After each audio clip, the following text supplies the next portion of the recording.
മന്ത്രി ഏതോ 1-2 ബസ്സൊക്കെ ഓടിച്ചു എന്ന് പറഞ്ഞാൽ അദ്ദേഹത്തിന് ഹെവി ലൈസൻസ് ഉണ്ടോയെന്ന് എനിക്ക് അറിഞ്ഞുകൂടാ. ഹെവി ലൈസൻസ് ഇല്ലാത്തവർ വണ്ടി ഓടിക്കാൻ പാടില്ല എന്നാണ് നിയമം. ആനേൻ്റെ പുറത്ത് പിന്നെ ആർക്കും കയറാം, അതിന് കുഴപ്പമൊന്നുമില്ല. പക്ഷേ ആന വണ്ടിക്ക് അങ്ങനെയല്ല. ആന വണ്ടി ഓടിക്കണമെങ്കിൽ ഹെവി ലൈസൻസ് വേണം. ആനപ്പുറത്ത് കയറുന്ന പോലെയല്ല ആന വണ്ടി ഓടിക്കുന്നത്. അപ്പോൾ അതുകൊണ്ട് മന്ത്രിക്ക് ലൈസൻസ് ഉണ്ടോയെന്ന് എനിക്ക് അറിഞ്ഞുകൂടാ. ശമ്പള പരിഷ്കരണത്തിനെക്കുറിച്ച് പറയേണ്ട ആവശ്യമില്ല. കാരണം ശമ്പളം ഉണ്ടെങ്കിലല്ലേ പരിഷ്കരിക്കേണ്ട ആവശ്യമുള്ളൂ. ഇത് ശമ്പളം തന്നെയില്ല, പിന്നെ പരിഷ്കരണവും ഇല്ല, DA ഇല്ല, ഒരു ഏർപ്പാടുമില്ല. ഏറ്റവും രസകരമായ കാര്യം, ഇന്ത്യയിലെ ഏക കമ്മ്യൂണിസ്റ്റ് മുഖ്യമന്ത്രി ഭരിക്കുന്ന സംസ്ഥാനമാണ്. എന്തൊക്കെയായിരുന്നു കൊണ്ട് റഷ്യൻ വിപ്ലവ കാലത്ത് പറഞ്ഞ എന്തൊക്കെയാണ്? 8 മണിക്കൂർ ജോലി, 8 മണിക്കൂർ വിശ്രമം, 8 മണിക്കൂർ വിനോദം. ഇതൊക്കെ പറഞ്ഞ് സർക്കാർ ഭരിക്കുമ്പോഴാണ് മാസ ശമ്പളം കൊടുക്കാത്ത ഒരു ഡിപ്പാർട്ട്മെൻറ്റ് കേരളത്തിൽ തന്നെയുള്ളത്. എന്നാൽ ഇവിടെ സോഷ്യൽ മീഡിയയിലൊക്കെ മന്ത്രിയെ അനുകൂലിച്ചുകൊണ്ട് കുറേ വിദ്വാന്മാർ ഇപ്പോൾ ഇറങ്ങിയിട്ടുള്ളത് റെക്കോർഡ് കളക്ഷനാണ്. ഇപ്പോൾ നഷ്ടത്തിലാണെന്നുള്ള അഭിപ്രായം ഇല്ല. Record collection. ആ കളക്ഷൻ എങ്ങനെയാണ് കിട്ടുന്നത്? മന്ത്രി വണ്ടി ഓടിച്ചിട്ടാണോ? മന്ത്രി ഏതോ 1-2 ബസ്സൊക്കെ ഓടിച്ചു എന്ന് പറഞ്ഞാൽ അദ്ദേഹത്തിന് ഹെവി ലൈസൻസ് ഉണ്ടോയെന്ന് എനിക്ക് അറിഞ്ഞുകൂടാ. ഹെവി ലൈസൻസ് ഇല്ലാത്തവർ വണ്ടി ഓടിക്കാൻ പാടില്ല എന്നാണ് നിയമം. ആനേൻ്റെ പുറത്ത് പിന്നെ ആർക്കും കയറാം, അതിന് കുഴപ്പമൊന്നുമില്ല. പക്ഷേ ആന വണ്ടിക്ക് അങ്ങനെയല്ല. ആന വണ്ടി ഓടിക്കണമെങ്കിൽ ഹെവി ലൈസൻസ് വേണം. ആനപ്പുറത്ത് കയറുന്ന പോലെയല്ല ആന വണ്ടി ഓടിക്കുന്നത്. അപ്പോൾ അതുകൊണ്ട് മന്ത്രിക്ക് ലൈസൻസ് ഉണ്ടോയെന്ന് എനിക്ക് അറിഞ്ഞുകൂടാ. ഏതായാലും റെക്കോർഡ് കളക്ഷൻ എന്ന് പറയുമ്പോൾ ഈ കളക്ഷൻ എങ്ങനെയാണ് ഉണ്ടായത്? എങ്ങനെയാണ്? ഡ്രൈവർമാർ വണ്ടി ഓടിച്ചിട്ടല്ലേ കളക്ഷൻ ഉണ്ടായത്. കണ്ടക്ടർമാർ കൃത്യമായിട്ട് ടിക്കറ്റൊക്കെ മുറിച്ച് കൊടുത്തുകൊണ്ടല്ലേ കാശുണ്ടായത്. പക്ഷെ അങ്ങനെ റെക്കോർഡ് കളക്ഷനുള്ളപ്പോൾ പിന്നെ ശമ്പളത്തിന് എന്താ കുഴപ്പം? പിന്നെ എന്താ ശമ്പളം കൊടുക്കുന്നതിന് തടസ്സം എന്താ? അപ്പോൾ തന്നെ ഒരുപാട് ഉണ്ടല്ലോ, ലക്ഷറി കോച്ചുകളൊക്കെ പറഞ്ഞിട്ടുണ്ടല്ലോ. പഴയ നമ്മുടെ മുഖ്യമന്ത്രി കയറിയ വണ്ടിയാണല്ലോ ഇപ്പോൾ ബാംഗ്ലൂരേക്ക് സർവീസ് നടക്കുന്നത്. അത് അന്ന് അവർ കയറിയപ്പോൾ തന്നെ വണ്ടിയുടെ പ്രാധാന്യം പോയി. പിന്നെ മുഖ്യമന്ത്രി കയറിയ വണ്ടിയാന്ന് പറഞ്ഞപ്പോൾ തന്നെ ആദ്യം ആൾക്കാരൊന്നും ആ വണ്ടിയിൽ കയറുന്നില്ല, വേറെ വണ്ടികളിലാണ് കയറുന്നത്. പിന്നെ ഇപ്പോൾ പറയുന്നത്, ഞാൻ കഴിഞ്ഞ ദിവസം വയനാട്ടിൽ നിന്ന് വരുമ്പോൾ കുന്നമംഗലത്ത് എത്തിയപ്പോൾ ഒരു പച്ച നിറത്തിലൊരു കടുവേൻ്റെ ചിത്രമുള്ള ഒരു KSRTC. അപ്പോൾ ഞാൻ ഇതെന്താണെന്ന് ചോദിച്ചു. നിറവ്യത്യാസം എന്താ? Jungle journey. അതിനാണ് കടുവയുടെ ചിത്രവും കൂടെ വെച്ചിട്ടുണ്ട്, ഒരു പ്രത്യേക നിറത്തിൽ. അതിനും സവാരി. കാരണം ബത്തേരിയും കൽപ്പറ്റയും മാനന്തവാടിയൊക്കെ മുമ്പേ ബസ് സർവീസ് ഉണ്ട്. അതിന് ഈ ജംഗിളിൻ്റെ പേരിൻ്റെ കാര്യമൊന്നുമില്ല. അത് അവിടെ വനപ്രദേശമാണെന്ന് എല്ലാവർക്കും അറിയാമല്ലോ. ഇവരുടെയൊക്കെ മുമ്പ് തന്നെ, എത്രയോ കാലം മുമ്പ് തന്നെ ആ ഭാഗങ്ങളിലൊക്കെ KSRTCയും സാധാരണ ബസ്സുകളൊക്കെ ഓടിക്കാറുണ്ട്. അതിന് പ്രത്യേകിച്ച് ജംഗിൾ സവാരിയുടെ ആവശ്യമൊന്നുമില്ല.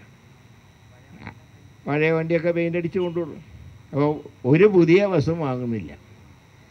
മുമ്പ് ബഡ്ജറ്റിലൊക്കെ ഉണ്ടായിരുന്നല്ലോ എത്രയോ മറ്റേ ഇലക്ട്രിക് ബസ്സുകൾ വാങ്ങാൻ പോകാമെന്നൊക്കെ ഉണ്ടായി. പക്ഷേ ഇലക്ട്രിക് ബസ് പോയിട്ട് ഒരു ബസ്സും വാങ്ങുന്നില്ല. കളക്ഷനുണ്ട്, ശമ്പളം കൊടുക്കില്ല. സമരം ചെയ്തതിൻ്റെ പേരിൽ ഉള്ളതും കൂടെ കൊടുക്കില്ല. എത്രയോ കാലമായിട്ട് പറഞ്ഞ് 1-ാം തീയതി എന്നൊരു ദിവസം ഉണ്ടെങ്കിൽ ശമ്പളം കൊടുത്തിരിക്കുന്നതാണ് ഈ മന്ത്രി മാറിയപ്പോൾ പറഞ്ഞത്. മറ്റേ മന്ത്രിയാണെങ്കിൽ, പണ്ട് ഉണ്ടായിരുന്ന മന്ത്രിയാണെങ്കിൽ മെയ് മാസത്തിലാണ് സമരം ചെയ്ത ജീവനക്കാർക്കെതിരായിട്ട് നടപടിയെടുത്തത്. മെയ് മാസം 1-ാം തീയതി ആണല്ലോ സർവ്വരാജ്യ തൊഴിലാളി ദിനം. അപ്പോൾ ആ ഗവൺമെൻറ്റിലെ മന്ത്രി ഇവിടെ ജീവനക്കാർ സമരം ചെയ്ത ഒരു കാര്യം നമ്മൾ മനസ്സിലാക്കണം. സെക്രട്ടേറിയറ്റിന് മുന്നിൽ ഒരുപാട് സമരങ്ങളുണ്ട്. പക്ഷേ ആ സമരങ്ങളൊക്കെ ഒന്നുകിൽ പറഞ്ഞ പോലെ DA കുടിശ്ശികയ്ക്ക് വേണ്ടി മാത്രമുള്ള സമരം, അല്ലെങ്കിൽ ശമ്പള പരിഷ്കരണത്തിനുള്ള സമരം. ഇത് ജോലി ചെയ്തതിന് ശമ്പളം ചോദിച്ചിട്ടൊരു സമരം നടക്കുകയാണ് കേരളത്തിൽ. ഒന്ന് ആലോചിച്ച് നോക്കുക. കേരളത്തിനെ സംബന്ധിച്ച് ഇതിലും മേലെ നാണക്കേട് പറയുന്നുണ്ട്. എല്ലാ രംഗത്തും മുൻപന്തിയിൽ എന്നല്ലേ പറയുന്നത്. വിദ്യാഭ്യാസ രംഗത്ത് മുൻപന്തിയിൽ, മറ്റേ ആരോഗ്യ രംഗത്ത് മുൻപന്തിയിൽ എന്നൊക്കെ പറയുന്ന ഒരു സംസ്ഥാനത്ത് ജോലി ചെയ്തതിന് ശമ്പളം ചോദിച്ച് അത് ഇന്ത്യയിലെ ഏക കമ്മ്യൂണിസ്റ്റ് മുഖ്യമന്ത്രി ഭരിക്കുന്ന കേരളത്തിൽ സമരം ചെയ്യേണ്ടി വരിക എന്ന് പറഞ്ഞാൽ അതിൻ്റെ നാണക്കേട് ആർക്കാണ്? എന്നാൽ ഈ മുഖ്യമന്ത്രി ഇത് വല്ലതും അറിയുന്നുണ്ടോ? ഇവിടെ ഇപ്പോൾ എല്ലായിടത്തും നടക്കുന്നത് എന്താ അറിയോ? ഇവിടെ പറഞ്ഞാലും ഉള്ള തൊഴിലാളികളെ പിരിച്ചുവിട്ടു. പല ഗവൺമെൻറ് സ്ഥാപനങ്ങളിലും PSCയുടെ റാങ്ക് ലിസ്റ്റ് പോലും നോക്കൂത്തിയാക്കി നിർത്തിക്കൊണ്ട് ഡെയിലി വേജസുകാരെടുക്കുകയാണ്. ഇപ്പോൾ ഒരു മറിയിടാൻ വേണ്ടി ഇപ്പോൾ കുടുംബശ്രീ എന്ന് പറയുന്നുണ്ട്. കുടുംബശ്രീയിലെ അംഗങ്ങളാരാ? കുടുംബശ്രീ അംഗത്വം കിട്ടുമോ ആർക്കെങ്കിലും? ഒരു ദാരിദ്ര്യക്ക് താഴെയുള്ള ഒരു കുടുംബത്തിൽ സ്ത്രീ പോയിട്ട് അംഗത്വം ചോദിച്ചാൽ കിട്ടില്ല. കാരണം CPM-ൻ്റെ നേതാക്കന്മാരുടെ സർട്ടിഫിക്കറ്റ് വേണം. അതങ്ങനെ കുടുംബശ്രീനെ പോലും രാഷ്ട്രീയവൽക്കരിച്ചു. അതുപോലെ സ്ഥിരമായിട്ട് ജോലി കൊടുക്കേണ്ട സ്ഥാനത്ത് എത്രയോ ആളുകൾ PSCയുടെ റാങ്ക് ലിസ്റ്റ് ഉറക്കൊഴിച്ചിരുന്ന് പരീക്ഷ എഴുതി പാസ്സായി ഇൻ്റർവ്യൂവിലൊക്കെ പങ്കെടുത്ത് റാങ്ക് ലിസ്റ്റിൽ വന്നവരെ നിഷ്കരുണം ആ റാങ്ക് ലിസ്റ്റ് ക്യാൻസൽ ചെയ്തുകൊണ്ട് ഡെയിലി വേജസുകാർ വെക്കുന്ന ഒരു സംവിധാനമാണ് ഇപ്പോൾ കേരളത്തിലുള്ള ഏതാണ്ട് ഒട്ടുമിക്ക സ്ഥലങ്ങളിലും. അതെ, എല്ലാ വകുപ്പിലും ഉണ്ട്. അപ്പോൾ ഇവിടെയാണെങ്കിൽ KSRTCയിൽ ഉള്ള ജീവനക്കാരെ പിരിച്ചുവിടും. ഏതാണ്ട് 10-20,000 പേരെ ഈ സർക്കാർ വന്നതിന് ശേഷം പിരിച്ചു വിട്ടുമെന്നാണ് ഞാൻ മനസ്സിലാക്കുന്നത്. പിന്നെ ഇത് എന്തിനു വേണ്ടിയിട്ട് ഇതിനൊരു പൊതുമേഖലാ സ്ഥാപനം നടക്കുക? ഇനിയിപ്പോൾ ഇതിനെയും സ്വകാര്യവൽക്കരിക്കാനുള്ള നീക്കമാണോ? എനിക്ക് സംശയം അതുണ്ട്. അപ്പോൾ എല്ലാം സ്വകാര്യവൽക്കരിക്കുകയാണ്. പിന്നെ എന്തിനാ മോഡിനെ പറയുന്നതിനാ? എല്ലാത്തിലും മോഡിയുടെ കേരള പതിപ്പാണ്. കാരണം മോഡിയുടെ പാർട്ടിക്ക് ഇവിടെ അധികാരത്തിൽ വരാൻ കഴിയാത്തതുകൊണ്ട് ആ കുറവ് നികത്തുകയാണ് അവർ കേരളത്തിൽ ഈ പിണറായിനെ വെച്ചിട്ട്. പിണറായിൻ്റെ ജോലി മോഡിയുടെ അതേ പ്രവൃത്തിയാണ്. ഒരു കോൺഗ്രസിൻ്റെ സാമ്പത്തിക നയത്തിനെ കുറ്റം പറയുന്നതല്ല. കോൺഗ്രസിൻ്റെ സാമ്പത്തിക നയം എന്തായിരുന്നു മൻമോഹൻ സിംഗിൻ്റെ കാലത്ത്? അദ്ദേഹത്തിൻ്റെ ലോക്സഭയിലെ പ്രസംഗം ഞാനിപ്പോൾ ഓർക്കണം. അദ്ദേഹം ധനകാര്യമന്ത്രിയായിരുന്നപ്പോൾ ലാഭത്തിൽ ഓടുന്നതും ലാഭത്തിൽ ഓടിക്കാൻ സാധ്യതയുള്ളതുമായ എല്ലാ പൊതുമേഖലാ സ്ഥാപനങ്ങളെയും അവിടെ തന്നെ നിലനിർത്തണം. എന്നാൽ 100% നഷ്ടത്തിൽ ഒരിക്കലും ലാഭത്തിലാക്കാൻ പറ്റാത്ത സ്ഥാപനങ്ങളെ മാത്രമേ സ്വകാര്യവൽക്കരിക്കാൻ പാടുള്ളൂ. ഇവിടെ അങ്ങനെയാണോ? റെക്കോർഡ് കളക്ഷനുള്ള KSRTCയെ സ്വകാര്യവൽക്കരിക്കാനാണ് പിണറായി വിജയൻ ശ്രമിക്കുന്നതെങ്കിൽ ഇവിടെയുള്ള ഓരോ ജീവനക്കാരനും ആയുസ്സുണ്ടെങ്കിൽ അതിനെ ശക്തമായിട്ട് എതിർക്കുന്നുള്ള കാര്യത്തിൽ സംശയമില്ല. ഏതായാലും ഈ 1.25 കൊല്ലം ബാക്കിയുള്ളൂ. ഇദ്ദേഹം ഈ പിണറായി KSRTCനെ മാത്രമല്ല ഈ സെക്രട്ടേറിയറ്റ് പണയം വെച്ച് ഇറങ്ങിപ്പോകുന്ന അപ്പോൾ സംശയം. അങ്ങനെ ബാക്കിയെല്ലാം ഏതാണ്ട് ഒരു പരുവത്തിലാക്കിയിട്ടുണ്ട്. ഇവിടെ ഞാൻ ചോദിക്കുന്നത് ഈ ഭരണവിലാസം സംഘടനകളെക്കുറിച്ച് ഇവിടെ പറഞ്ഞല്ലോ. പക്ഷേ ഇതിലൊക്കെ ചില മിണ്ടാപ്രാണികളുണ്ട്. ആ മിണ്ടാപ്രാണികളാണ് AITUC എന്ന് പറയും. കാരണം അവരുടെ വകുപ്പിൽ നടക്കുന്ന അവരുടെ മന്ത്രിമാരറിയുന്നില്ല.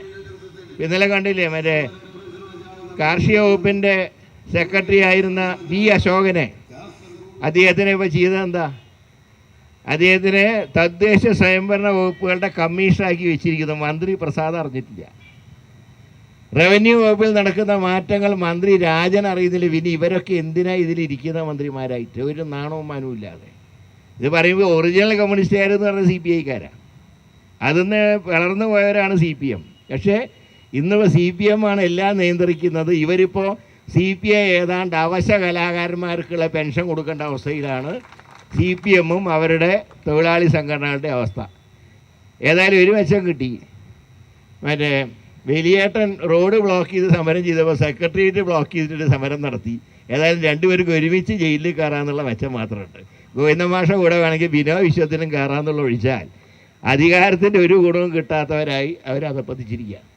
അതുകൊണ്ട് ഒരു കാര്യമുള്ളത്, ഈ KSRTCയെ നശിപ്പിക്കാനും സ്വകാര്യവൽക്കരിക്കാനും ശ്രമിച്ചാൽ ഞങ്ങൾ ശക്തമായിട്ട് എതിർക്കും. അതിൻ്റെ ഭാഗമായിട്ടാണ് TDF-ൻ്റെ ഏകദിന ഉപവാസം ഇവിടെ നടത്തുന്നത്. ഇതൊരു സൂചനയാണ്.